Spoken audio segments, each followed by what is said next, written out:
Good evening. My name is Dr. Paul Kaye, and welcome to As the Spirit Moves You. We're very happy to be able to interview people whose spirit has moved them in their lives. And today we have a very special guest, Leigh Taylor-Young. As the Spirit Moves You is sponsored by the Movement of Spiritual Inner Awareness, which teaches soul transcendence. And one of the things we like to do on this show from time to time is to interview what we call the elders of MSIA, of the Movement of Spiritual Inner Awareness. I have to think about that. These are people who have been studying the teachings and specifically have been working with John Roger for many, many years, since the beginnings of the Movement of Spiritual Inner Awareness. And of course, the word elder is probably a great misnomer given my guest here today, this great sight of beauty before my eyes, Leigh Taylor-Young. Welcome to As the Spirit Moves You, Leigh. Thank you, Paul. We're very happy to have you with us. You've led such a rich and exciting life, and to such an extent that we wanted to record some of the highlights, particularly as the Spirit moved you forward in your life. When I looked at your website, and for the listeners, that's www.lty.com, you had divided your life, in a sense, into decades. There was the 60s and the 70s and the 80s and the 90s. I want to take a little bit of a different approach and just get straight into the heart of the matter in your life and the changes. You went to India. Yes. And what year was that? Do you recall? I went to India about 2 days after I completed shooting a film called Soylent Green. That was the fall of 1972. Now, what led you to go to India? I have a very dear friend who is still with us. She's 96 now, named Sonora Wong Hao. And she one day said to me, would I come over and do the Ouija board with her? And I said, I'd be delighted. I just finished shooting on Soylent Green, so I went over to her house. She pulled out a Ouija board, and basically, this was my first introduction to such a thing, and it moved all over and told me to go to India. And I thought I was a very spontaneous person. So about a week later, I went, and it mentioned different places, and I just took a backpack and spoke to a very dear actor who I had been in my very first film with Peter Sellers, who knew I was going, and he was working with an Indian guru at the time, and suggested that I meet with several of his friends in Mauritius and in India. That's all I took with me, and I just took off on the plane and went, and with no real destination. But I ended up in Rishikesh. What did you take with you again? A backpack. Just a backpack, okay. Mm-hmm. And don't do that anymore. Should, perhaps, but... Now it's like very big cases, several cases. I'm trying to go back to the original way. It was great. It was a great adventure, and I went to Mauritius first in the Indian Ocean, stopped there, and got a cab and gave them the name of this guru. That's how I was doing it. And he said, oh, yes, and took me to a little place by the ocean to a man named Swami Venkatesananda, who was Peter Sellers' teacher at the time. And there was a great guru in India by the name of Sivananda, who was greatly regarded, who had been Venkatesananda's teacher. So I was with him for 2 weeks, and he then suggested I go off to the Sivananda Ashram in the Himalayas, the high Himalayas in Rishikesh. So I took a flight to New Delhi, got there, and in all of New Delhi, there was absolutely no place to stay. And it was just me. I had no travel agents. I was just going from place to place in a country I'd never been in, and ended up sleeping in a room behind a kitchen in a tiny little place. And a Sikh man, I told him, he said, why are you here? I said, well, I want to go up to Rishikesh. And really, when I look back at many of the things that I did, the Spirit was truly moving me. I mean, it was a great adventure. It was a great walk of faith. It was a great joy to be participating in the unexpected in a foreign country. And Sikhs there, one of the things that they abide by in their religion is part of it is to be a protector. So he was a very different experience than a lot of the other Indian men I was coming in contact with. It was a white woman alone. It was not You know, even though it was the early 70s, it was still an oddity. And he took me sort of under his wing, and he had a sort of bedraggled taxi, and to put me in the back, and he said, I take you there. He didn't tell me it was 7 hours away, through the most roughest roads I'd ever seen, where every goose, every goat was in danger of their life because of the way they drove, you know. And about 2 in the morning, I arrived at the door of this ashram. I was very nervous now. This was in the Himalayas? Yes, in the Himalayas, Rishikesh. a place called Rishikesh, which is regarded as a holy place in India for spiritual study. Ashrams study to become a Swami. And it was about 2 in the morning, and it was right at the foot of the Ganges. The moon was full, and a little bell was outside this door, and he left me. He said, oh, very good, you good now? And he leaves, there's no lights, there's no nothing, and I rang the bell, and there was a Swami there. And I was only one of 2 Western individuals. The other was a Western woman. And he put me in a cell with her. And all there was a wooden board on the floor, no light, and a cement floor, and this other person. And it was an ashram for 200 Swamis in study. And that was the beginning of that adventure. So sorry for being so long-winded. Not at all, no. We want you to be long-winded. You arrived unannounced. Unannounced, yes. So you weren't knowing what to expect, and they weren't expecting you. They weren't expecting me, and no. Mm-mm. One of the themes I want to weave in and out is the idea of outrageousness, what it is to be outrageous. And to me, you know, looking back at that particular time, would you say that that was pretty outrageous for you to just go to India without anything? Yes, okay. I would. Thank you. Mm-hmm. And so here you are at this ashram, you're on the floor, sleeping. What next? Well, essentially, when one goes to India, this is my experience, so I'll say my experience.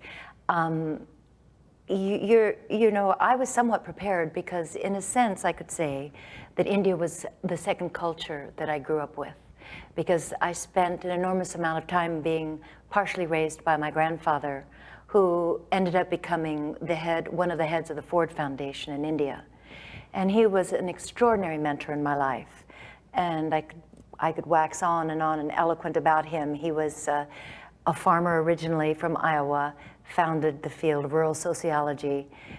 So being generically a farmer and a man of great understanding of nature and the holism of nature, spending as much time as I did with him, he would take me for walks and teach me about nature, the stars, how animal life worked. And at the same time, he would go off to India and bring back, at a very young age, the books that interested him. One of the books that interested him greatly was Autobiography of a Yogi, which he gave me when I was about 12. And this was the autobiography of Yogananda. Paramahansa Yogananda. Paramahansa Yogananda. And it's heady reading for any adult, but one of the things my grandfather did for me is that he taught me in a Socratic way. And in the ways in which he taught me, he assumed, in the way in which he spoke with me, that I could encompass material. So he didn't set up a kind of sense of limitation. He set up an inordinate sense of excitement that we were sharing learning together. I loved him very much, and he knew he sensed that I was a very curious girl and that I was very hungry for other things. He himself was a minister. And so along with his sense of nature and the spirit in nature, he also had a strong sense of spirit otherwise. And now there was India being introduced, both musically, artistically, spiritually, and he would have me read from the book, and then we would meet at 11 o'clock at night in the living room and speak till 3 or 4 in the morning and break all the rules, and go to bed late, but this would happen often. So in many ways, he set me up for this awakening to India. But what I was going to say is nothing quite prepares you for going to India. It is a sense shock on one level. It depends on what your mindset is, on what your preparation is. But when I arrived and awoke in the ashram the next morning to where I would be seeing everything that I'd arrived to in the dark, nothing could have prepared that. Even reading Yogananda of the ashrams in India, it was monkeys were in every trees, and the Ganges was in my vista, and all, of course, the plethora of gods in varying pictures and idols, if you will. And it began a month-long stay in which I followed the rhythm of the ashram, which was getting up at 3:30 and so forth. And what did you learn at that point in your life? Was it like a decompression?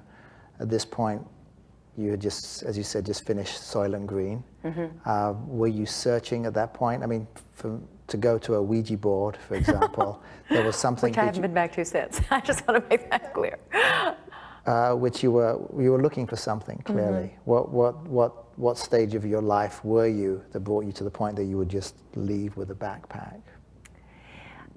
There was no question but that I was deeply searching and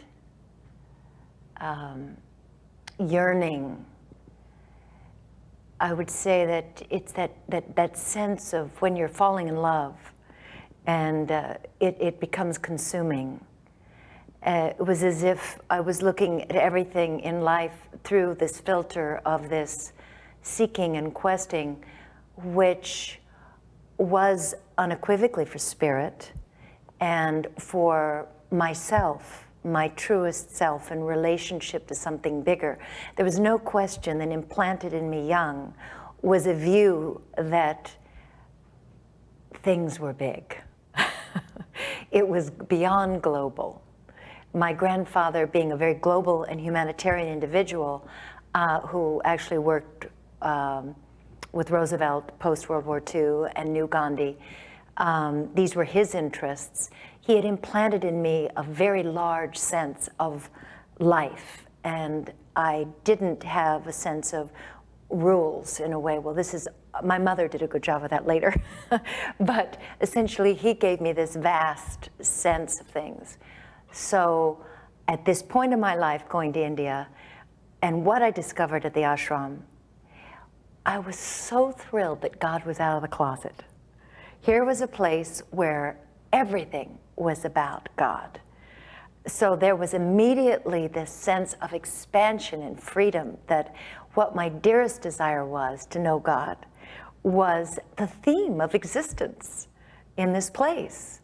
So that alone was a very liberating factor, the experience of the ashram. The other thing that occurred there was I had my first real experience of, maybe that's not so, I had those very young, but I had a very strong experience of the Christ sitting on the Ganges and looking at all the Swamis bathe in the Ganges. And for some reason, it was quite close to Christmas. I know what the reason is now. It was very, very close to Christmas.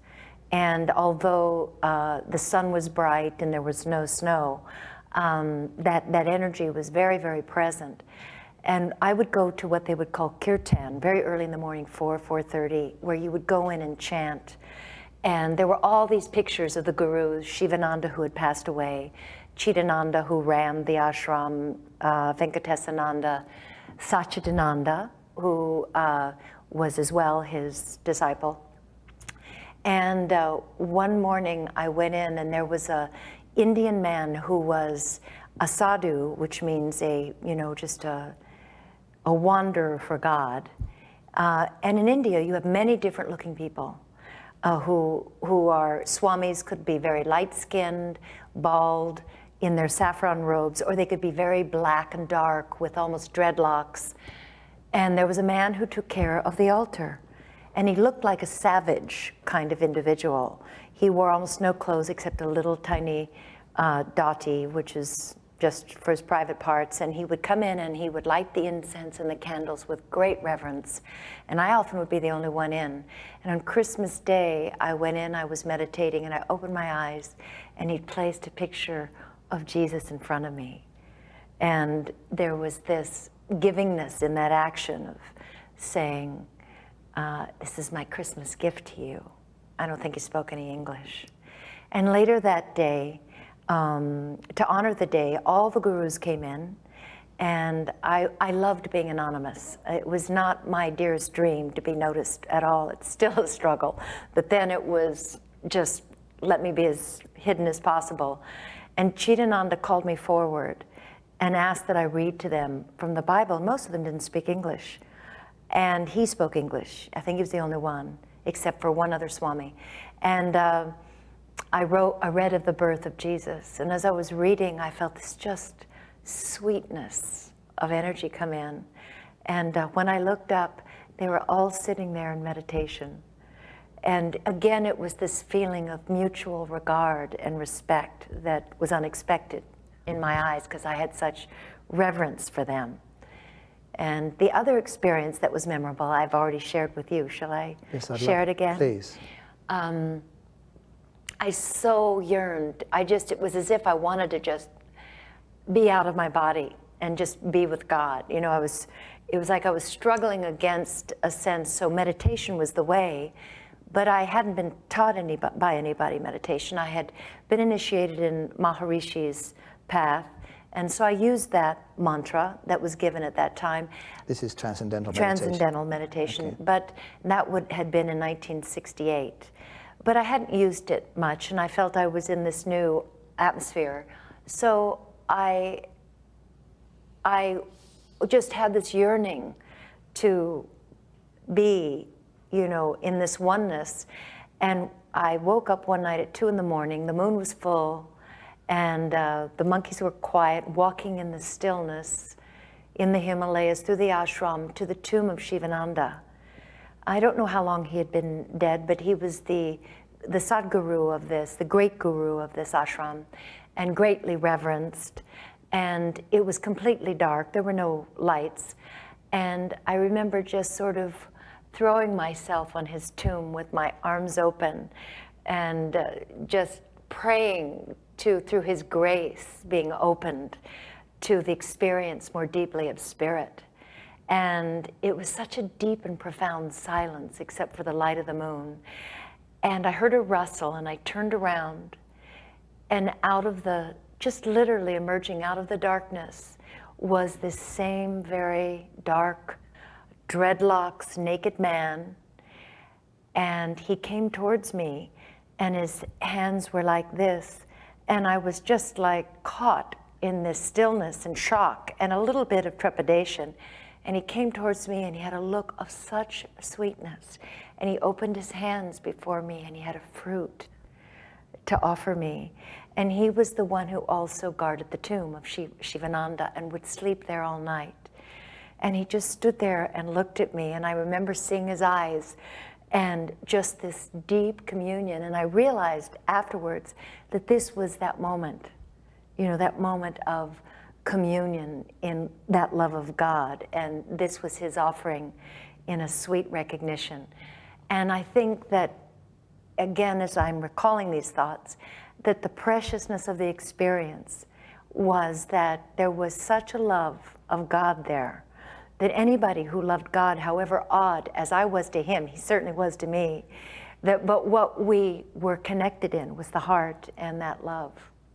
And this wild man, in a sense, with these Truly dreadlocks and craziness, was there a wildness in his eyes, or was there a clarity or peace in his eyes? Love. Yeah. Love and regard and respect. So you're a month in the ashram, and then you fly back to the United States. I mean, was it culture shock again, or how was that? Tremendous culture shock. I flew back on New Year's Eve, so I ended up having 2 because it's such a long flight and you pass through the time zones. And I decided I wanted to give myself a little test, because having been something of a star up to this point, there's a lot of wonderful things that are given to you always just what, for whatever reason. So I thought it'd be a very nice discipline that not only had I just traveled so spontaneously with so little, but that I would put myself in the middle of a 3-row seat, coach, flying back, as an exercise. Oh my. That was really tough. And because it was crowded? Because it was people crowded. smelled next to you? They smoked. They smoked? Okay. They could still smoke. And I remember just being crunched in the middle and saying, okay, just chant, you know. And it never occurred to me to change my flight. It just occurred to me to endure. And I remember James Wong Howe is a great cinematographer. He's won any number of Oscars, was a dear friend, as was his wife, I've mentioned. So he was a great fan of Cuban cigars. So I stopped in, when I was in Tokyo, I bought a box of Cuban cigars, and I remember all my attention went from chanting my tone to protecting this illegal box of Cuban cigars that I was underneath my knees that felt just terribly risky. But his joy in receiving those cigars was worth the anxiety. And did the experience begin to dissipate of this ashram and this love, or did it kind of stay with you as a seed, or how? Well, I returned to live in the Chateau Marmont. I felt very confident that my son was staying with wonderful parents, mine, and my sister and brother, who were small at the time, so he had siblings, and he was having a wonderful time. In fact, there was a curious event back at the ashram where I had said that I had wanted to study Advaita Vedanta, which is a very refined part of Hinduism that really focuses on the oneness rather than the plethora of gods, more like we are at one with God, which was the appealing thing to me. And I was assigned a Swami to go to his cell at 2:30 in the morning. He would light one of those little oil lamps, and because he spoke English, and his name was Swami Tejomayananda, and he was a dear man to me, and he understood my longing. He told me minimally about his story of his life. He had a wife who was also a Swami in a southern ashram, devoted to Sivananda, who was not in his body, and taught me this every day. And I remember saying one day how much I wished I could stay. And he said, you have, you know, a dharma and a karma and a son. And I said, but of course. And I mention this because when I returned back, I lived at the Chateau Marmont. Talk about a strange world. Watergate was in full glory. And here I am in the Chateau Marmont, which was filled with rock musicians who were all stoned. And I'm walking around in my white caftan, juicing, meditating, ruminating about how I was going to re-enter a world that I didn't know what world belonged to me anymore, or what world I belonged in. I was confused by that. I didn't feel any drive to my career. I felt a greater drive to this discovery that I was on. And I did a number of things at the time. I got into meditation and physical yoga and watched Watergate. And one day I was in a health food store and I saw a picture of a guru named Muktananda. And it said that he would be coming. And I often went down to meditate in a man whose last name I don't remember name. His name was Bob, and he held many meditations in his apartment on Ocean Avenue. And it said that Muktananda would be doing a meditation there, and I often went. The night before I went to the Self-Realization Fellowship, where you could stay up all night chanting, which I did, in eagerness and prayer that perhaps this just might be my guru. I was looking for a teacher. One of the things that I came to understand in India, which is definitely not particularly incorporated in Western thinking, was a spiritual teacher. It is part of the tapestry of Indian culture that if you are seeking to awaken spiritually, to become enlightened, or however they speak of that, to find one who is indeed enlightened, and through his transmission of his consciousness, the Shakti is what they call it, the connectedness of actually an energy that they have as a power to put into you and awaken you through your chakras to where they can give you, without touching you, sometimes just by looking at you, an experience of enlightenment. And I had heard the name Muktananda, but I heard he beat his disciples. This is when I was in India. So I didn't feel drawn to going down to Bombay and going to his ashram. Felt a little rough. But here was his picture, and it was about a month after I'd returned from India. I meditated all night, praying that perhaps this was my guru.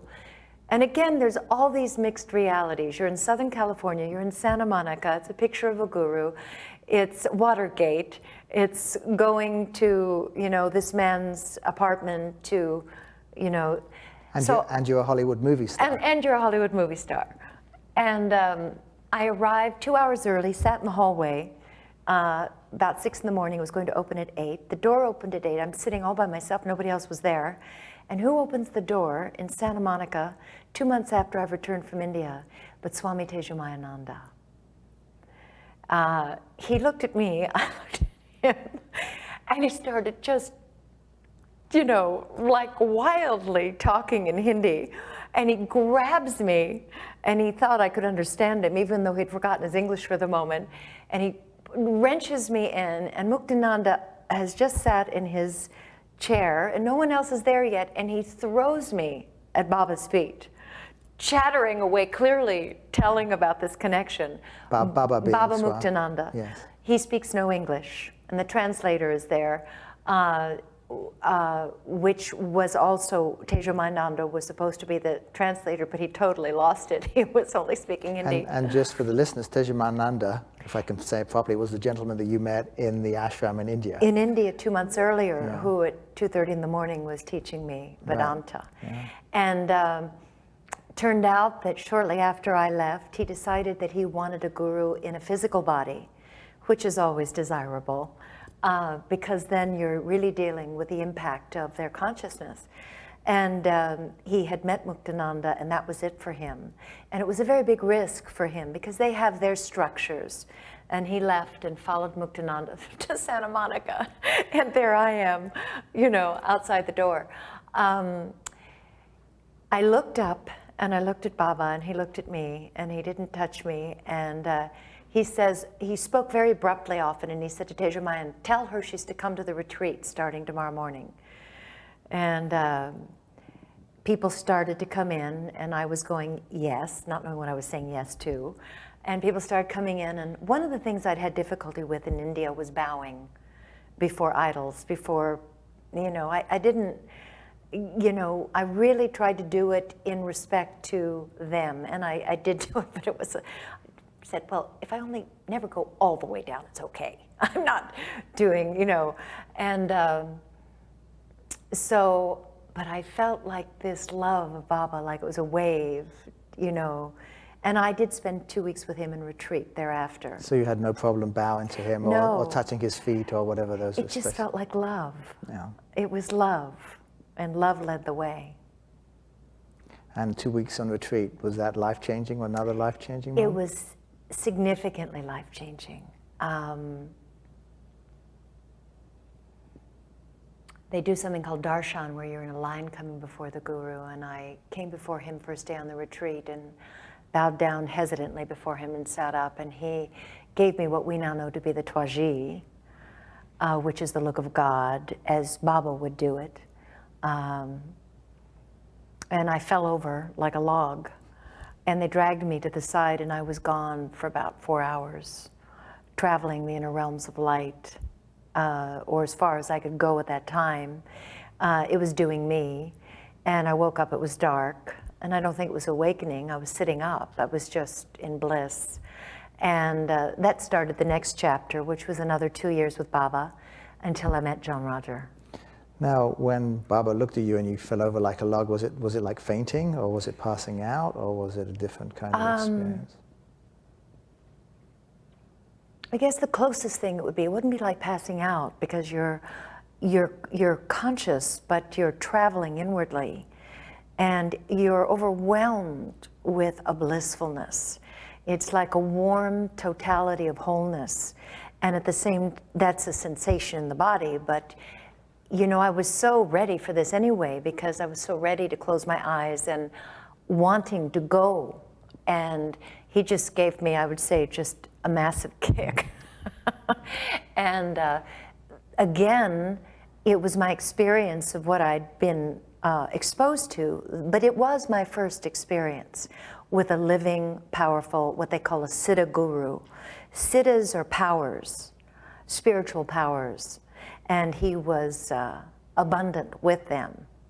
And I remember saying to him once, because I so desperately did not want to be Leigh Taylor-Young. I mean, I was doing everything I could to shed this place I was in my life. Who did you want to be? Some Indian name? Or? Yes, well, at that point, that's where that was. So if you're looking through the eyes of that time and what was so available, so richly available, it was to immerse yourself in that path. And part of it was, in my eyes, to have another name. So I asked him for a name, and he laughed and hit me with his peacock feathers, which was one of his spiritual techniques. And you would often fall over from that too. Or as you'd be meditating, he would come up and breathe in your nose, which sounds odd, but then you'd find yourself doing kriyas, which are when the spiritual energy moves through the body and goes through the nadis, which are the spiritual nervous system of the body. It will begin to, through the power of the energy, the spiritual energy moving through the body, begin to unblock blockages. And it can make your body naturally do amazing things. It can be sounds, it can be movements you've never done. It kind of, the Shakti or the energy takes you over, which is very kind of understood in these paths. When you get hit with something like that, it's just when you yourself are finding yourself doing these organic things with no mind, just where it's the spirit is doing it to you. It is quite an experience, and you're sweating in a form of bliss as well. It's a very blissful experience. Now, when Baba did that transmission to you that knocked you out for 4 hours, was it seem like 4 hours? Did it seem like days, or? Timeless. No sense of time. The only way I knew time had passed is when I woke, opened my eyes. It was dark and nobody was there. I sort of brought myself back to the group, which was in another hall. And the best that I could say of it was just traversing levels of light. What was the name that Baba gave you at that time? Mirabai. Mirabai. And that's a famous Indian poet, is it not? Yes, she was a poet. She was a queen who was to be a pawn in the bringing together different parts of India. And basically, she fell in love with God, Krishna. And the interesting thing in terms of her legacy is that her teacher's teacher had been in the lineage of Kabir, who is part of our lineage with the travelers. And she just, all she wanted to do was sing God's name and write poetry and sing poetry. And as you read her poetry, it's interesting, and this had nothing to do with, well, unless of course it did. But I, of course, read a great deal about her, but that as you see the progression of her poetry, you see her first as the yearning one. And then as the poetry progresses, it replicates her states of consciousness as she evolves, and it becomes the one. And singing of so just very the much one. you could identify with that yearning one, Yes, certainly. yes. Did you keep the name? Do you use it at all? Or? I don't use it. At that time I was wearing saris and the red bindi and called Mirabai, loving it. Of course, here's my poor son, Who's I mean, Patrick, who I guess I could consider that he had a very colorful childhood. His mother, has another name and I introduced him to Baba, but he found it very natural. I didn't make it like it was unnatural. Mm-hmm. So this 72, this visit to India definitely then was I'm glad we started there. I just had a sense that would be a good place to start because it really was a crossroads for you in a way, because it's leading you to this path, and of course we'll get there where you finally meet John Roger. Yes. But before then, of course, you were married to Ryan O'Neill. Is that correct? Yes. And was the trip to India, was that a divorce process or separation as well, or around that time? I was already separated. That had been for me a form of a crucifixion. I was very idealistic, and I've always been quite idealistic. Actually, at times it's been a management situation because it isn't ideal here. In this world. In this world. Yeah. But yes, you know, all the loving that I have as my nature, it was a great experience because I put it all on him. So when these things dissolve in the physical material world, for whatever the reasons, these were very difficult reasons that I found hard to comprehend. I didn't have skills in those reasons. It was as if it was a total shattering, but it was a shattering that, as I look back, was the crux on which I began my journey.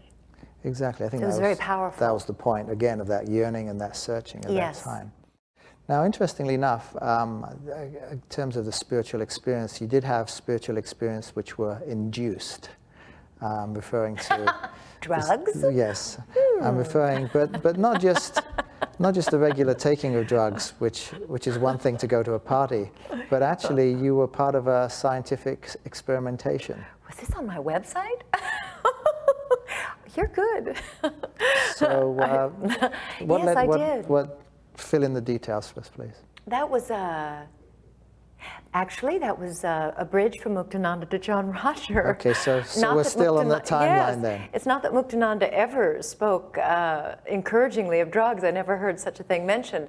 But it was during my time with Muktananda, a very dear friend of mine had signed up for a project with Stanford University. It took 6 months to be properly processed, to be accepted in a, I guess, a very experimental thing that they were doing with LSD in Vancouver, since it wasn't allowed here. And I did all the paperwork and I was accepted. So I flew up to Vancouver. And this was to a friend. A friend said, Leigh, since you're crazy about these experiences, try this. Yes, was that and the it idea? Was another one of those, let's go to India with a backpack. Another outrageous moment of your life. Yes, so I just got in a plane, went up there, and it was the top floor of a hospital for alcoholics in Vancouver. And the whole top of the hospital was this place where this gentleman named Dr. Kagan, his nickname was Cappy Kagan. He was 80 at the time, and in fact was the doctor who had given LSD to Aldous Huxley when he died. So he had a certain cachet in the intellectual drug world, But this was all under Stanford University's watchfulness. Oh, yes, and there were doctors. There were a few doctors from Stanford, and they would often use these alcoholic patients, except for the few unexpected patients, such as myself, who would come.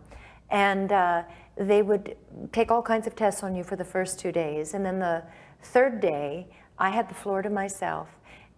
I was interviewed a number of times by Dr. Kagan, and it was a musical therapy. So I was asked, what music during your experience do you wish? And I said, only spiritual music. And they were exceptionally thorough. They didn't say, oh, well, a little gospel here or a little this. They had 7 hours worth of programmed music, of spiritual music from all over the world. And it took me into this room that was soundproofed with a camera where, I would be observed. And I was blindfolded and took a rather large capsule. It was like, here we go. And put on these sound things and laid down. And wow. It was still a wow in retrospect, and I'll share with you some of it because I experienced going through the sheaths of the body, experienced going through the different levels of the body and out of mind, and these are wordless levels. And one of the experiences that I had, and again, we'll use the word experience loosely. I can't corroborate this and haven't asked actually, but I was in a communication with Abraham, Jesus, Moses, and it was profound, and it was about my spiritual unfoldment. And I remember it, and I remember looking at my parents and the dynamics of their karma and all the people with whom I was having difficulty, and seeing the dynamics and the structure of what they came in to work out that I often felt at the effect of. And this was very liberating because it moved me to a kind of compassion. This was much after the fact, but in the experience as well. And another one of the experiences was just seeing myself just dissolve into the heart of God. And then it was like coming back down. Of course, this was many, many hours. I think it was maybe 8 hours, 9 hours. And one of the experiences that was the most profound was seeing Muktananda giving me away in marriage. I was dressed in the sari he'd given me on a red thing with flowers, and he was walking me down this red carpet. And at the end of the carpet was this man with whom I would be joined in marriage. And suddenly at my side was my son, and a banner of purple light was over my head. And this man whose face I couldn't see was putting a ring on my wedding finger that was amethysts, and purple light was shooting out of the ring. And the marriage took place. And within a month, less than a month, I met John Roger. And the experience in this room taking LSD was, you saying you were out for 8 or 9 hours, and then they brought you back. You come back naturally, they force nothing. And then what did they say? Thank you very much, and they put you in. No, you're under a lot of observation at that point, because you've been through, and the thing they ask you to do first, it's almost as if you've had some kind of surgery, and they fuss over you and make sure you eat because you've used a lot of energy, and to write immediately your memories. So I wrote just nonstop, as it was very fresh, everything that I could recall, but it was very fresh. I still have it somewhere. I mean, I just wrote, they let you keep it then, yeah? Yes, they took a copy, and then the next day is all physical tests, and 1 day of rest, and then they send you home. Well, I arrived home on a Friday. On Sunday, Sally Kirkland called me, who had been an actress friend of mine for a number of years. I'd made a movie with Robert De Niro, and when Sally came out to make The Sting, De Niro was also her friend. She said, I don't know anybody. He said, well, call this woman. She's a great friend of mine, which she did. And shortly after she came out here, she met John Roger. And she'd been after me for a year. She kept saying, you've got to meet this John Roger. And I'd say, Sally, I'm a one-guru woman. I don't want to hear about it. I'm sure he's lovely for you, dear. I wasn't that patronizing, but it was just like I wanted her to kind of back off. So you're with Muktananda at this point. Yes. And you've gone on this LSD experiment. Now, just backtrack. It took you 6 months of applications just to have the LSD experience? Is that just to be accepted. Just to be accepted. Yeah, so that was quite a process. It wasn't. Yes, they give you so much paperwork. You're filling out all kinds of background, your family. Can't remember it all, but it was just a huge amount of paperwork. And then once they let you go, you didn't hear any more from them again? That was it? You check in about a week or two. They check in with you. Did they tell you what they had learned from you at all in that time? They didn't. So you didn't get any feedback, so to speak. So it was kind of like that was complete. It was for me. Right. That you enter it for yourself, for your own revelation.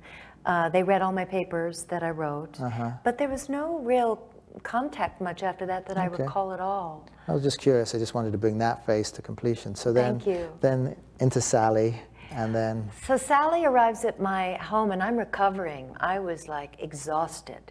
I'm actually in bed, and she'd called me and said, "Can I come by?" And I began, as was always the case, this always sort of absolute love of Sally, and also trying to put up kind of like, well, maybe later, She arrived at my door, and I said, come on up, I'm in bed, and she wanted me to play the tape of her wedding. She'd been married at Prana, which I didn't know what that was at this point. I didn't know anything. She played me the tape of her wedding, and I felt this energy, I have to say. I don't remember who did the wedding. Was it you? Don't think so. No, her. And she had in her other hand 3 tapes of John Roger, and said, well, I'm not supposed to do this because you're not supposed to hear 3 tapes at once, but I'm just going to leave them here. And I said, well, okay, you leave them here, honey, but I'm not making any promises. So we had a lovely visit, and she left, and I immediately put in a John Roger tape. And I was listening to John Roger until about 1 o'clock in the morning. About 2 in the morning, I'm hiking up Benedict Canyon, going, oh my God, this man is telling the truth. It's not that I hadn't heard truth elsewhere, because indeed I had, but all that kept running through me was, this is truth for me, this is truth for me. I just remember this running through me. I mean, I could barely sleep. There was this inordinate excitement. called Sally the next morning and said, Sally, when might I be able to meet this John Roger? She was thrilled. And she said, well, it's Monday. There's a seminar on Wednesday night. So I went with Sally that first seminar Wednesday night at Were you feeling any twinges at this point because you were, after all, this one guru woman? Yes, I was. I was feeling sort of like you were being unfaithful. Just this kind of, there wasn't trepidation because there was more excitement than there was anything else, but it was caution, kind of, well, telling myself this is a visit, you know. Meeting Sally at Prana, and I was extraordinarily shy in those days. I mean, it was, I was always shy. I mean, it was almost an anathema that I came into the business of being an actress. I think it was an antidote to the severity of my shyness. The desire to express was as great a yearning as spirit later became, was the desire to find a way to an avenue, a channel through which me could come through that felt very inhibited. And my mother was really the only person I felt comfortable speaking with. And of course, she bore the burden of lengthy conversations. But I arrived at Prana. Sally was moving me around. I said, I don't want to be special. Oh, please just let me stay in the line. And, you know, so she backed up and I went in and I hid behind a pillar that I cherish to this day, because every time I go into Prana, I go, that's where I was hiding.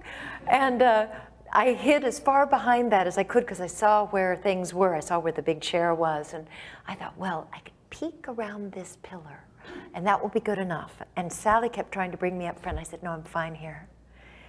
And I saw John Roger enter in from the side with a few staff members. And Sally let out, and everybody's in the room. And I'm just sort of in my bubble, hopefully, of hiding.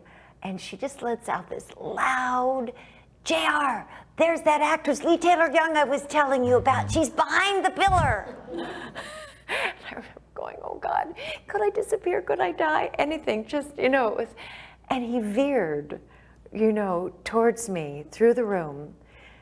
And as he came towards me, I felt this just, this just almost blissful excitement. I felt like my eyes were having windshield wipers that were going back and forth. The clarity was, as he approached, was, and I was used to experiencing unusual energy. I don't know that I could say I could tell you in great distinction, but I was familiar when that kind of energy was, I was near it. And as he approached, it was like so powerful. And he reached out his hand and he took my hand in both his hands, this is what I remember, and just said, welcome. And I just said, thank you. And inwardly, it felt as if I heard like home, that we're part of each other, or that I've been waiting, or something so powerful of connectedness. And that was truly what I was, you know, trying to put together as he walked away and got in his chair and began a seminar that I think started with Far, Far Away and Take Your Lunch, which, to share with our audience, is a song that there is no explanation for other than it's the silliest spiritual song I've ever heard in my life, coming from chanting, you know, and sort of things waving in glorious banners of silk and incense. This was an extraordinary beginning of a seminar. Something to that effect took place, but it was so joyful. And he began speaking, and again, this thing was coming inside of me of just blissful joy, excitement at meeting a great love. It's as if you've meeting your great love. It's not like your conscious mind fully knows everything yet, but those were the sensations. Well, even more extraordinary because you had been with the Maharishi, and then you had gone to Sivananda's ashram in Rishikesh, then you had gone to Muktananda, so there was this extraordinary Indian lineage. Yes. And the LSD. Shock. And then suddenly, here's this man who obviously probably didn't conform to your idea of a spiritual teacher. No, Chair, I love you very much, but your pants were too short and your socks were white.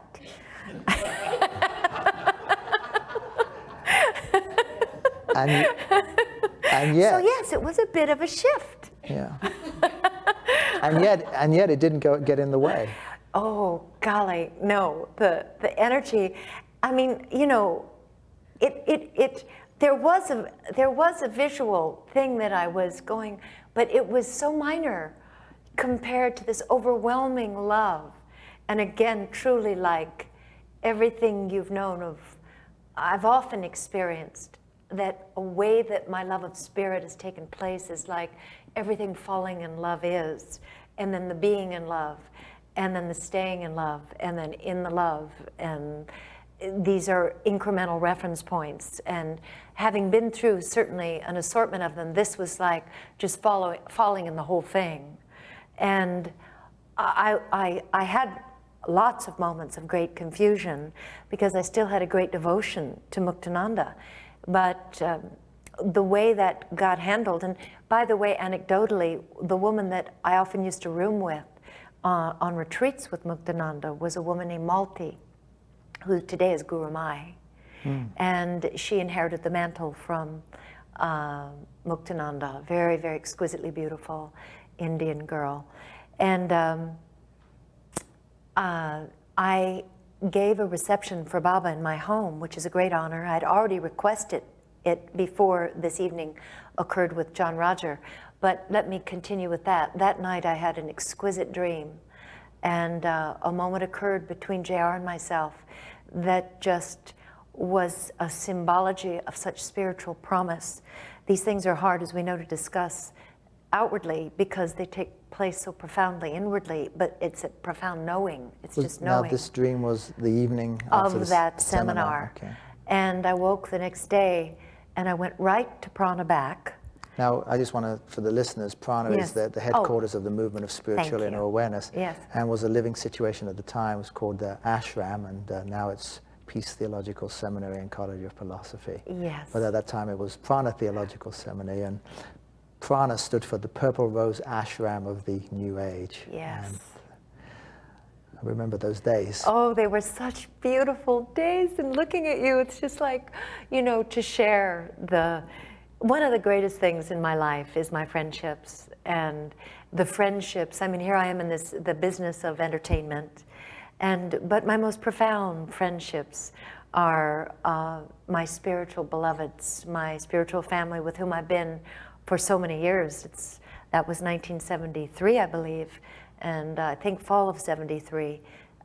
So that's many years, that's 30 years. Mm-hmm. And you're one of my beloved friends. So, but when I went back to Prana the next day, I went to see a woman named Polly McGarry, who was in the products department downstairs, and I bought every JR tape that was in existence and every book.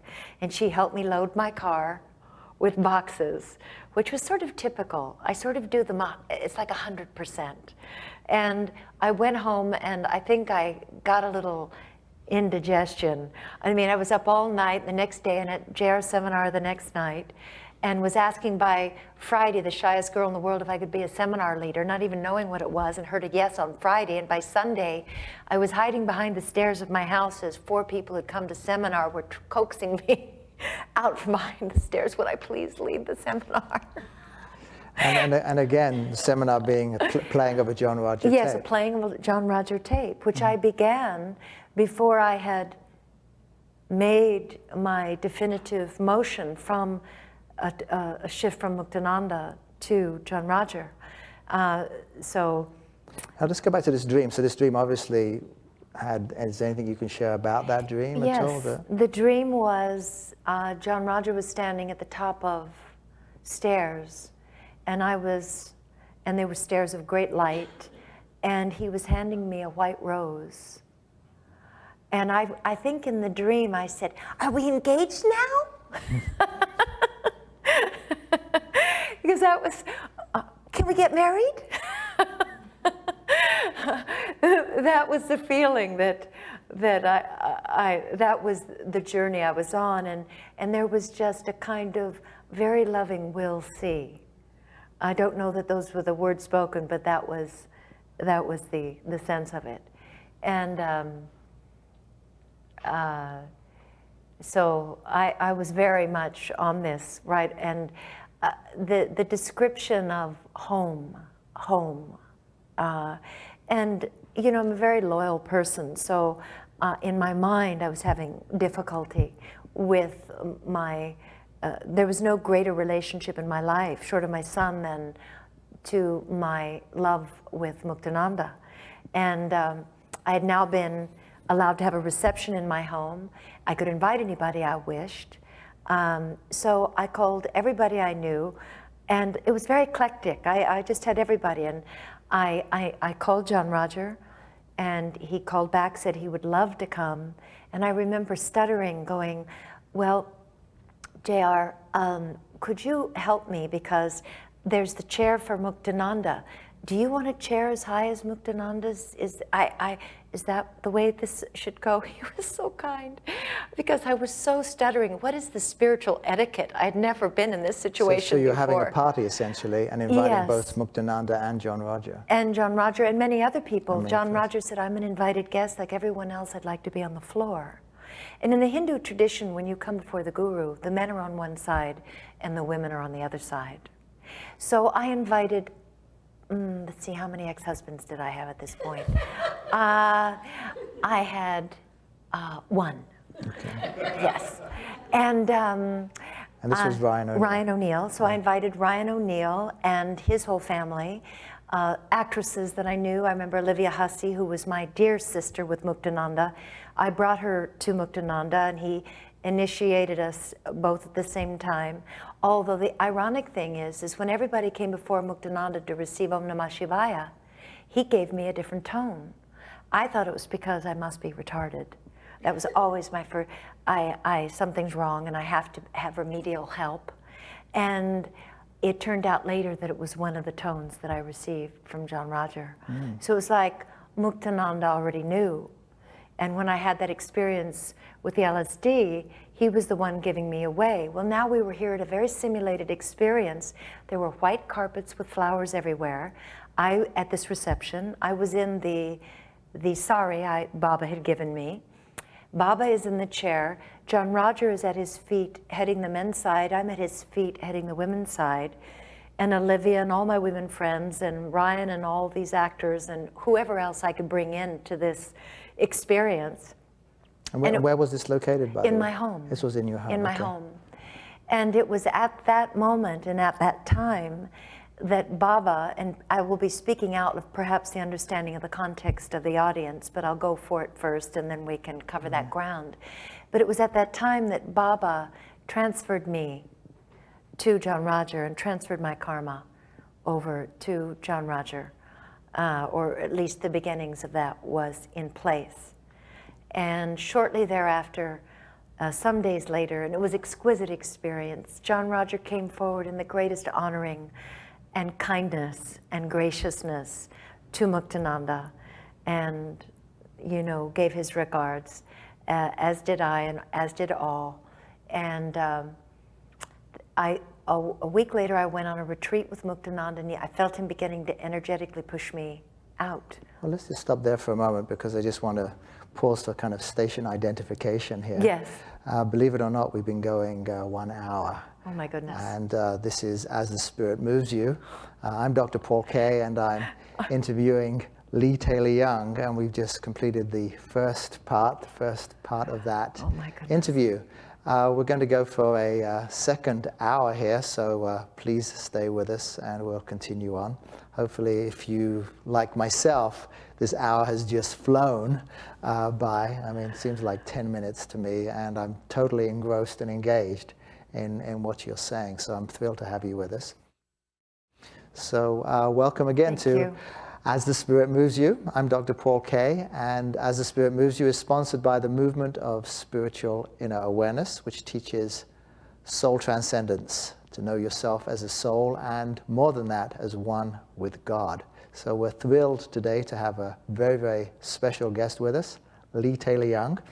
We've already spent 1 hour talking with her, learning about how the Spirit moved her in her life to this extraordinary convergence where she met John Roger and realized that he was her spiritual teacher. And of course, John Roger, very special, the founder of the movement of spiritual inner awareness. And I like to describe John Roger, and I think Leigh in the first interview really described it as the embodiment of love. I mean, the loving that comes out of him. So we'd like to continue with this quest, with this journey, and this extraordinary thing where you're seated, in a sense, like a marriage ceremony, in a sense, with Baba Muktananda at the head, and you on one side and John Roger on the other. And as you said, there's this, what you perceived as a transfer of karma from Muktananda to your new spiritual teacher, so to speak, John Roger. What gave you the sense of that was what was taking place? Well, I have to say that sense was an after-the-fact sense. It certainly wasn't at that moment. In fact, I didn't recognize at that moment how much like this was my experience until thought later. I went on this retreat with Baba, and I was in a lot of pain because that union or sense of union it almost felt like, again, I was being kind of pushed away, and I didn't understand. When I got back, I realized that it was important for me to get clear, because this was big business to me. This was the most important business of my life. It was my relationship to God. And I had great regard and understanding and experience of the value of a teacher, a living spiritual teacher, who himself is awake in God. And I understood this now of John Roger deeply, and I felt this deep calling to go that way, but I had a lot of internal mental issues with, was I falling, failing, disloyal, so forth. So I decided I'd go away a week on a personal retreat, just myself alone. And as I was leaving, I had left a message to place myself in the light with John Roger. He called. And I said I was going to go. Would he, hold me in the light? That my process was to make this decision. I stumbled. I was stumbling on the phone. Because again, it was different than Muktananda, where he didn't speak English. You didn't speak to Muktananda on the phone.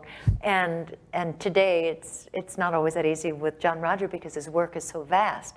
But this was those early days. And I told him, and he said, just remember, it isn't loyalty to Baba. It is not loyalty to me. It's loyalty to your own soul. And I would love it if you would take with you, we have a tape called Loyalty to Your Own Soul. So on my way out of town, I picked it up at Prana, and I spent a week, and as I'm coming in the house, this is what I recall, within an hour the phone rang, and I said, oh, JR, I've come home. This is my home. This is my family. This is my home.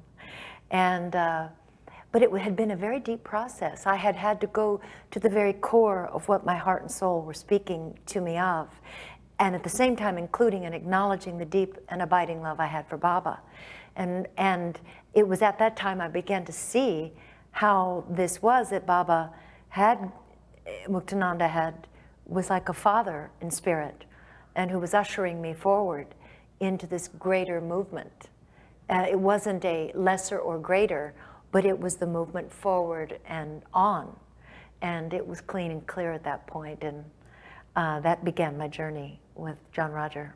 Was there any interaction with Baba, any kind of closure with him, where you went and said, Baba, I'm now leaving you and I'm now going to go with John Roger? Oh, it's a very touching question, and I'm glad you asked it.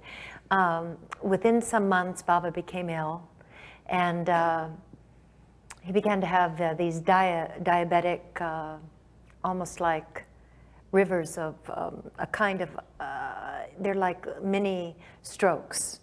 But diabetes was a part of it, and I heard he was ill, and I was on my way out lickety-split to catch a plane to go see him, and the phone again rang, and it was John Roger, and he said, please give my great love when you see Baba. and that I love him and regard him, honor him, and I'm with him.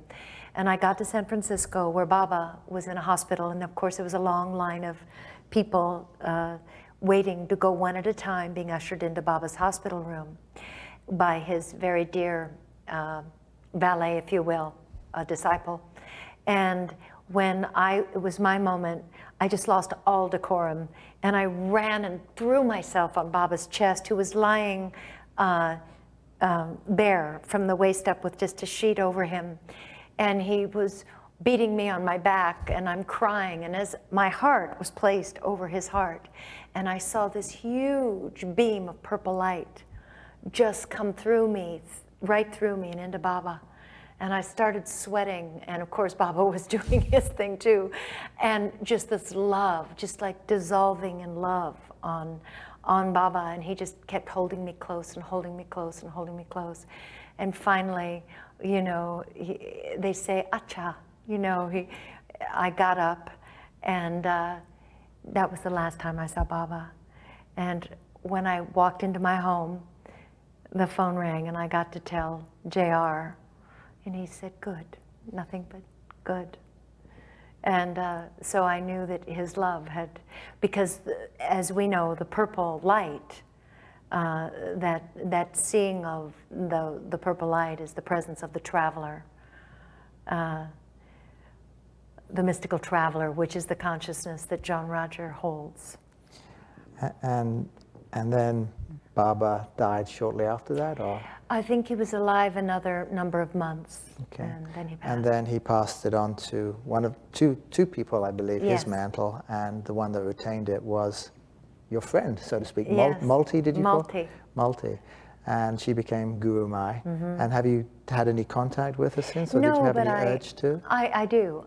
More recently than for many years, because you know, it was always a great inclusion, the love of that path, but I wasn't drawn to visit. But now I would love to pay my respects, and all these many years later.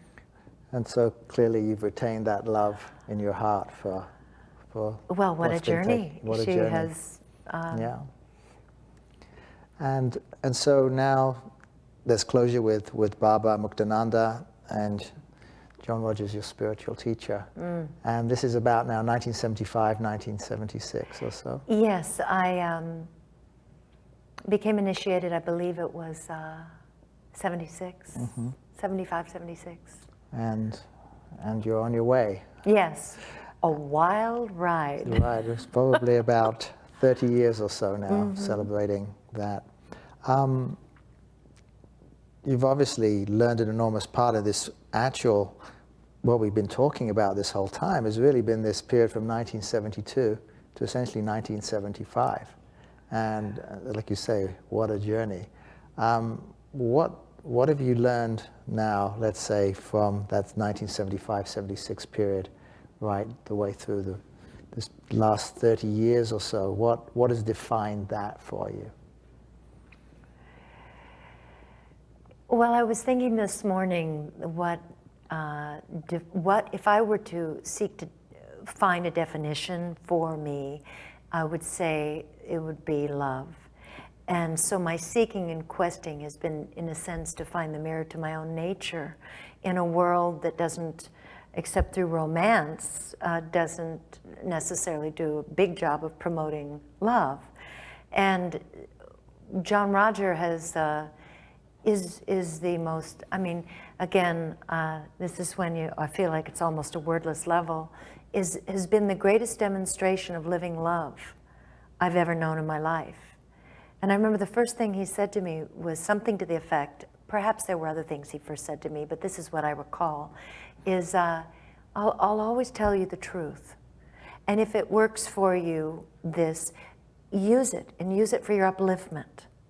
And if it doesn't work for you, you know, you're welcome to go with nothing but love on to what will do what you want to lift you. You know, I had always been a non-joiner. I had not wanted to join a religion, although I had this yearning for God. I went through many religions, but I wanted something that was living, very living, as opposed to rules about how to get there, which always kept you in a state, in my opinion, of separation.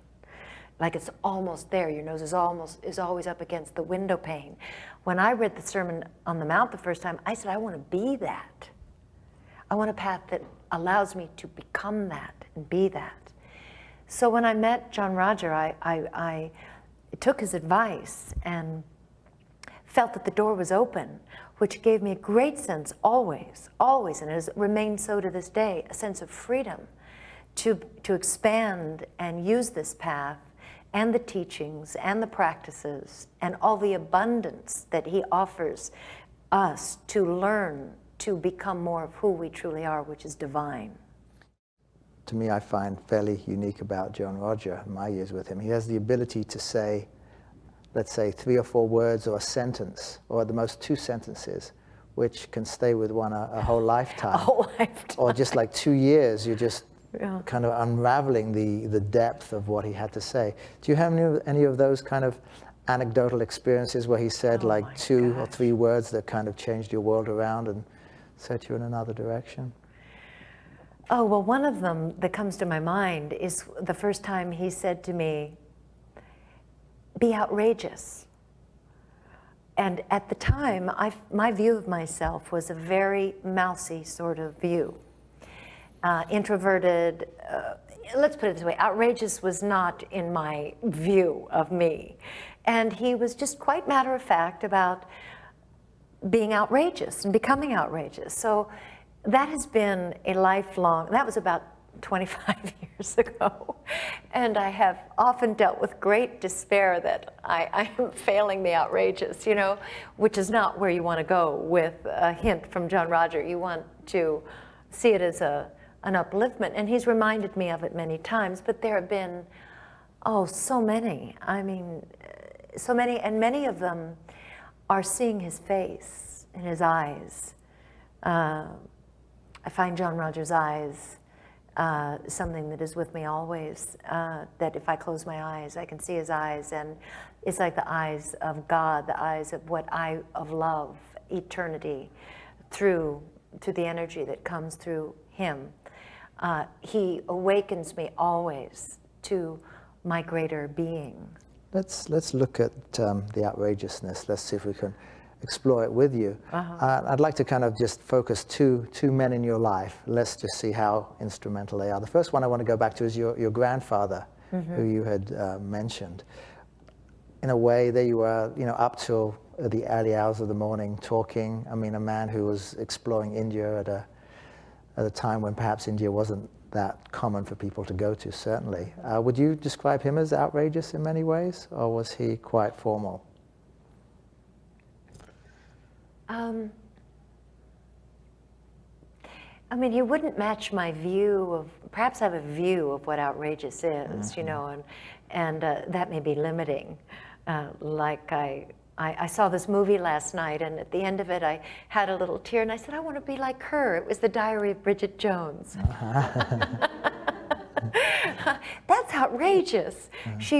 Her boyfriend is leaving her, and she just is barely dressed, and she just puts her tennis shoes on and runs out to balance things out. I went, that's right. So at least I can recognize things that I say, I like that outrageous. But my grandfather had, he was love. He was one of my first views of quiet, unconditional love. But do you think that's outrageous, though? Well, yes, unconditional love is outrageous. When you say unconditional, because yes. I was reading a book recently, and it talked about the idea that about play. Yes. And that really true play was when the outcome was completely unknown. That was true play. It's like if you knew the result or you were strategic towards the result, that wasn't really play. That was more strategy. That was more goal orientation. But true play was not knowing the outcome was unknown. So I'm just wondering whether, in a sense, when we enter into something like this, your grandfather would be, where the outcome was unknown, it's kind of an outrageous approach. Maybe not according to the definition, but certainly as an idea. Well, what you've helped me see is that he encouraged my curiosity and my love of, and awakened me to look around me. The sky isn't just the sky. The stars aren't just the stars. A worm going across the street in the rain is not just a worm in the rain. He would stop and show me the wonder of the worm and how the worm worked and how it would come together and stretch out. And he awakened awe and a form of adoration. And I feel that's always been with me. And yes, I guess I could say that that leads me into my outrageousness or the willingness to jump into the unexpected. And JR did once say I was an adventurous. Mm-hmm. And that has stayed with me. Well, the reason I'm bringing this up is because it seems to me that you're at a crossroads again in your life. I mean, you were at a crossroads in 1972. And partly because, I mean, here you are, this actress, and of course the idea of being an actress or an actor, as I think is more politically correct to say these days, is to get parts and to have drive towards that, and ambition and persistence and assertiveness. And yet you find yourself in some ways not caring. Is that correct? That's correct. It's been challenging, but I'm getting the hang of it now. And I am understanding to a much greater and profound degree what it's leading me to, which is more the demonstration of a heartfelt prayer all my life, which became increasingly strong over the last 10 years, which is I want to do God's will. I want to listen well. I want to follow well. I want to have that trust and that faith that it's all perfect here, and that God is running my life, and that I'm a co-creator and a cooperator, and to fulfill that has been my dream. But it felt a little far away. And the last 3 years, I think through a lot of challenges where so much of what my ego, I'll use the word ego just for poetic purposes now, and indeed it may be have been my ego, but my ego has wanted identity. I am successful. My mother was an achiever, so to achieve in the world was a part of how I was taught to experience my value.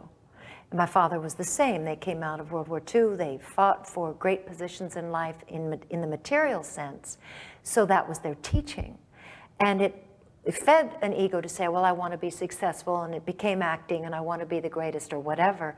But that began to diminish very quickly. As I got more of that, it didn't feed me, it didn't fill me. I was going, there's a joke here, and I'm not getting the joke because I'm not getting what they have told me this would do for me. That also became part of what thrust me into a spiritual journey, what I call a divine malaise. And in the last few years, I became very ill. Everything in a material sense dissolved for various and assorted reasons. I felt that I didn't have very much relationship with the blood family. Either they were leaving me behind or life was leaving it behind. All that which had identified me in one way or another through strong family influence, through movie influence, husband's influences, male's influences, money influence, prestige and glamour, was pretty much dissolved. And when I began to emerge out of it, I found absolutely no energy in my engine for the world. So it was like, oh, I'm still here, I'm still in my body, there's things I need to be doing. Didn't have a clue what. And so for a very long time, there was a disturbance in not being able, no matter what I did, to find any of the old desires present or interesting, or it was a flat line. And in all that became a lot of despair because the world was very unfamiliar. And I began to take note that the world runs on that, and that we're fed by that as part of what it means to supposedly be in the world and to be successful, and to be somebody and to have money. And well, there's value in taking care of yourself and being responsible to have money. The world needs these things. So there's a level where there is responsibility. But beyond that sense of responsibility, I had nothing. And the adventure that I'm on now is just the adventure. And it's the adventure of a walk with God, of where am I to be, where am I to show up, what am I to offer. In the meantime, I am showing up in my work. I mean, I have a wonderful manager, and I have agents, and I'm doing all those things to set up the structure. Is this where God wants me? Well, and yet, 1972, you threw on a backpack and you went to India. Mm-hmm. And what could you do to throw on a backpack now?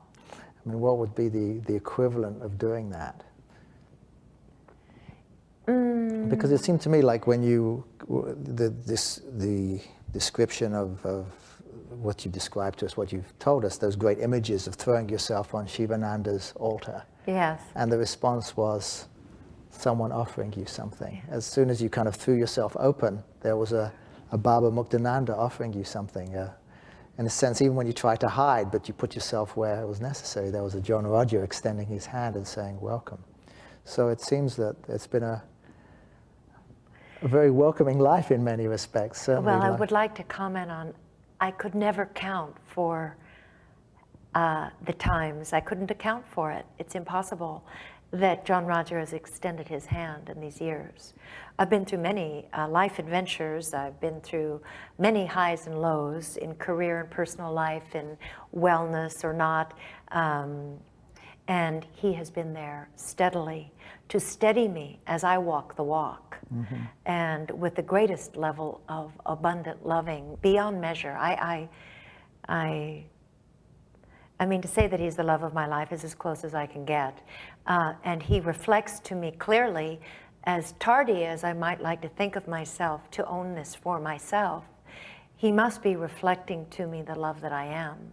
Recently you shared with me you had spent some time with him and he actually had given you a new key to outrageousness. Would you like to share that? That it wasn't necessarily the physical outrageousness, but it was... He suggested that I blurt. That I blurt. That's my new little mantra. Leigh is to blurt. It's very helpful, actually. Have you been blurting with us today? I hope so. Yes. Well, I consider blurt to be something that you don't prepare for. Mm-hmm. Prepare for. And the other thing JR suggested to me was don't prepare. Show up, open to spirit, and he didn't then say blurt. That was in a separate conversation, but I'm sure it's included. And let spirit be present. I think you demonstrated that showing up in that period. We talked about your grandfather, and just for my commentary on that, I've noticed that as we get older, there's two types of person. There's the people that retain their wonder, and in a sense, age is a second childhood in a way, but mm-hmm. in the yes. really positive sense of their openness of transcending the human experience in many ways. And then there's the person who becomes more tense, more embittered, more narrow in their focus, and it seemed like your grandfather was the former, who retained his sense of awe and wonder. Oh yes, very much so. And I think that you're right, that the journey of life is, I was looking at this morning, it's like you have a strong sense of love or light inside, and that's almost as if you have these encasements, and the yearning is to fill the channel and burn out those encasements of emotional baggage, mental, and all the karmic things, so that you can be emptied more and available for what is the innocence, which is the wholeness of spirit, the pure spirit. And I would say that if I were to put a backpack on metaphorically, or perhaps I will, it would be I would love to be a vehicle of spirit to speak through. I feel that speaking is certainly a possibility. To blurt through. To blurt through, That's yes. Right. Going back, the other gentleman I had in mind in terms of outrageousness was Peter Sellers. Mm. And he was outrageous. He was outrageous, don't you think? Oh, yes. Certainly was. And recent biographies have shown that perhaps a very difficult man. Yet there was this kind of at the final chapter of his life, there was this extraordinary movie, which is one of my favorite movies yes. of all time, called Being There. Yes. And it seemed to be this flowering. And share with us what happened with Peter Sellers and your connection with him regarding that movie and that experience. Peter had a very bad heart, was ill through heart disease, and I think had a fairly strong sense that he was really up against it, that heart transplants were not in, and he had pretty much been told this. And I met up with Peter. I mean, we remained friends from the time we made I Love You, Alice B. Toklas. And during the making of that movie, he became very smitten with me. And part of his outrageousness was having no regard for the fact that I was married, and actually called a meeting with Ryan to see if he could negotiate with Ryan. What would Ryan want for me? And I remember sitting there, I'm the one they're talking about, and Ryan said, "A Ferrari?"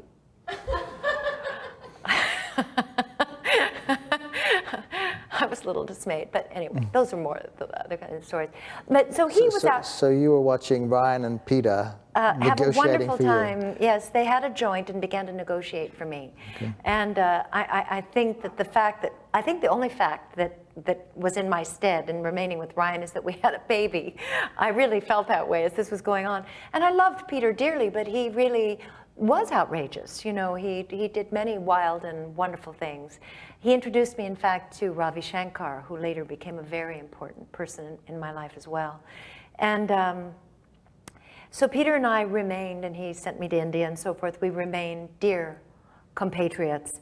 And my life went on, and I married again to a man who became an important head of a studio and was an important agent in the film business. And we were over in Cannes for the film festival, staying in a very beautiful hotel. And I ran into Peter, and he had a very beautiful, large, what are those very large boats called? I have no idea. You know, yacht. Okay. That's the word. The Berengaria, it was called. An Italian yacht. It was quite an experience, fully staffed. And he asked my husband at the time, yet again, another one, could he take me for the day, this time only for the day. And he took me on the yacht, and we went over to this island he wanted to take me to that was across from Saint-Tropez, that had a little church. And he knew that I had just voraciously pursued his initial encouragement. And he knew that I was now with a new teacher, and he wanted to hear all about it. So we parked, if you will, the yacht, and went on the island to this old church that had never been renovated and was not in use. And we sat in a pew, and in my bag I just happened to have a John Roger tape, and which of course I knew I was taking. And but more importantly, he asked if we could pray together, and we held hands, and he asked if I would pray. And I called in the light of the Holy Spirit, and I called in the traveler and the Christ, and he began to weep. He asked if I would pray as we held hands, because he knew he had one more movie in him, which he ended up making one other after being there, but he was going to enter production on being there. And we had a beautiful prayer together during which he wept because he was afraid of death. And we just had a very, very, very loving time. And I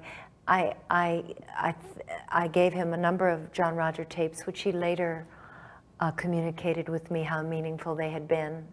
And, you know, it wasn't like, it was the sharing back of what he had given me, of where I was now, and the abundance and the joy and the spirit that I was luxuriating with in my own path, to hand back as he had led me on mine when I went to India. And so we had many touching moments, you know. And was there like a humbleness with him in terms of this fact that he knew he was going to be dying? Was there a sensitivity, a sweetness, or something? He is very sweet. I only knew Peter as a sweet man. There are other people who perhaps could speak differently, because he was volatile and temperamental. Because, you know, I often look at very artistic people. They're holding a very big kind of energy. And in a world that's saying no to them more than it ever says yes to them. And I include myself in that in terms of being creative. So it's one of the things we all have to manage. Even if you're Peter Sellers, you're dealing with people who are often not understanding how to work with how creative you are and what it needs.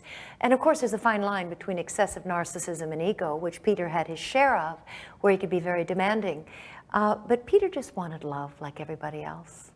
Well, something came across him being there, which I felt quite extraordinary. And I remember in the movie when the old man dies, I think Shirley MacLaine's husband at the time, and there's a scene that always struck me at the time where Peter Sellers or Chauncey Gardner is crying at this, is very touched and very moved. And I wonder if that, do you feel there was any connection between the realization of his own death coming at that time? Or I'm sure he played that out, and I'm sure he used it as any good actor would. You know, he was up against high stakes, which was his dying. And I would have no question in my mind that he was tapping into something that had always been an interest to Peter. I mean, his way of being interested in it had been through psychics and things of that nature, and then found yoga, and then Ravi being his close friend, who was a very deeply spiritual man, and then I becoming his close friend with a deeply spiritual base. That was something I'm sure that was a legacy of friendship, of energy around him that he tapped into. And Shirley as well, being in the movie, with her path, who has been a lifelong acquaintance of mine. Let's go on to Ravi Shankar. So you said he had a big influence on your life. In what ways would you say? Well, Peter, that winter I was making Alice B. Toklas, and for New Year's Eve he was going to have Ravi Shankar come and play, who he spoke to me often as his dear friend and spoke often to Ravi about me. But Peter at the last moment told me I couldn't come because he was angry. This would be a Peter temperament, because Ryan wouldn't give me to him. So I couldn't come to the New Year's Eve party. It was a little petulance, but that was fine. We did something else. But I was very regretful not to see Ravi Shankar. However, about 4 years later, I'm taking yoga on Lancashire with a man who was Ravi Shankar's manager. And I was very smitten with Ravi Shankar and his music. I loved the music, and indeed it's very haunting and evoking of spirit and the interest I had in the Indian path. And I was now off to India, and his manager called me in India knowing I was there, saying, well, you know, Ravi's there, maybe I can connect you. He tried, but my travel plans and Ravi's never happened. Now I've moved, we jump cut to, I'm living in Santa Fe, New Mexico, and I hear that Ravi is playing in Albuquerque. And what year is this? To give us Now an we're idea? in 1974, Okay. I would say. And I called his manager and said, would it be convenient to get me tickets? So I went to the concert, and Ravi and I fell in love with each other. And we were together for 2.5 years, 2.5 very interesting years. And JR told me once that, if I recall this correctly, that Ravi was a master of the sound current through his music. Ravi was a disciple of Sai Baba. And he's still alive though, Ravi, right? Yes, Shankar, Ravi, yeah. I went to see him in the fall with a very dear friend of mine, Katerina, who is also his close friend. And we saw him, and Ravi's 84. Wow. Another person who, when I see photographs of him, has retained that wonder and awe for life. Oh, he is definitely a wondrous child. Yeah. We were an odd couple. He's only 5'1". I'm 5'8.5", and his sitar is 6 feet all in. And when we would travel, we'd buy a seat for the sitar in the middle. And did he play for you every night? We won't go there. Okay.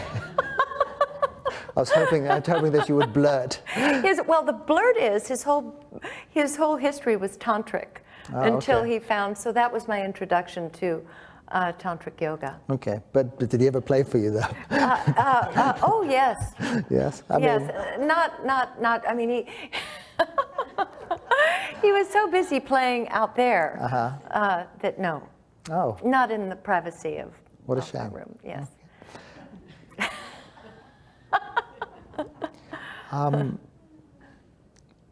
As you look at your life, one thing that I love that JR said, he said that we can look at ourselves as being a complete accumulation of the past, that who we are now is everything that we've ever done in the past.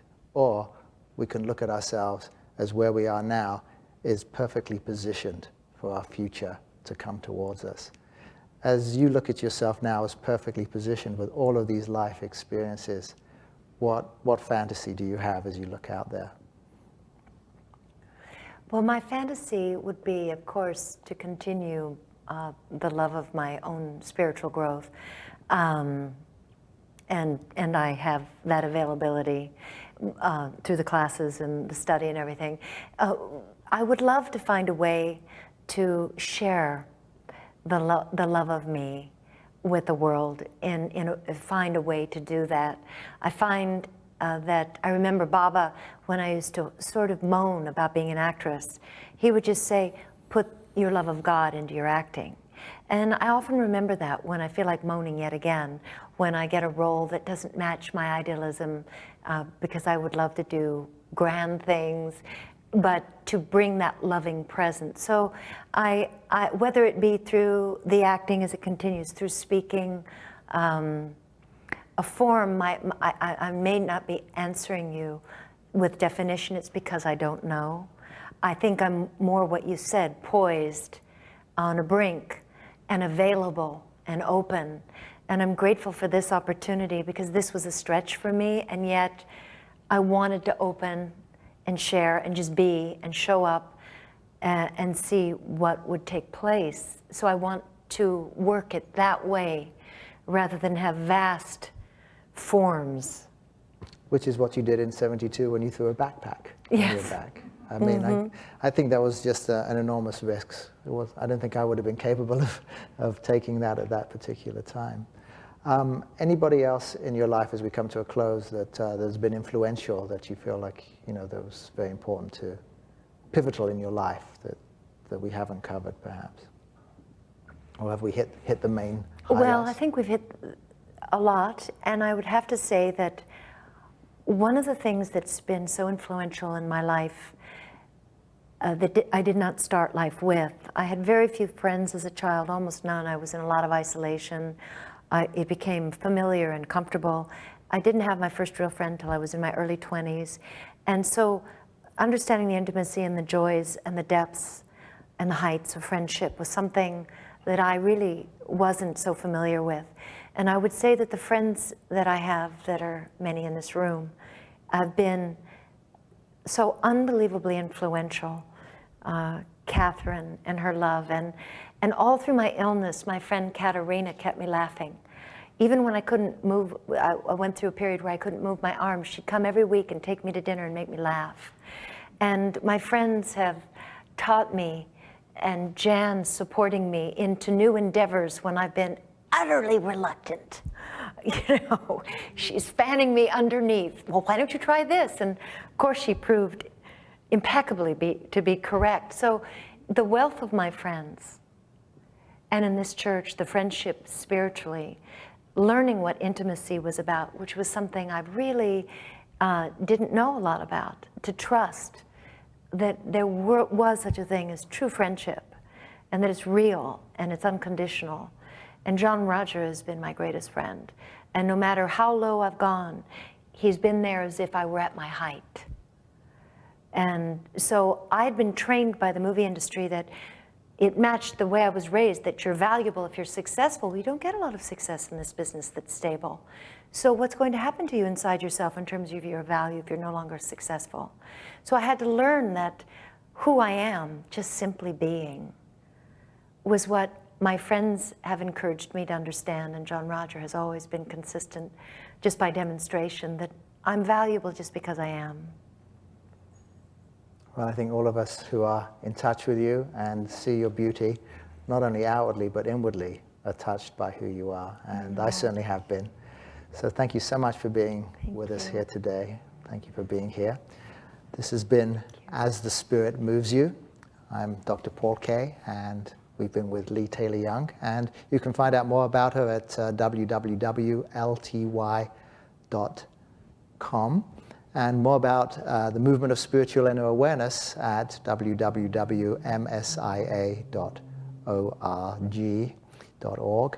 And thank you very much for joining us today. Thank you, Leigh. Thank you. Thank you all. Thank you.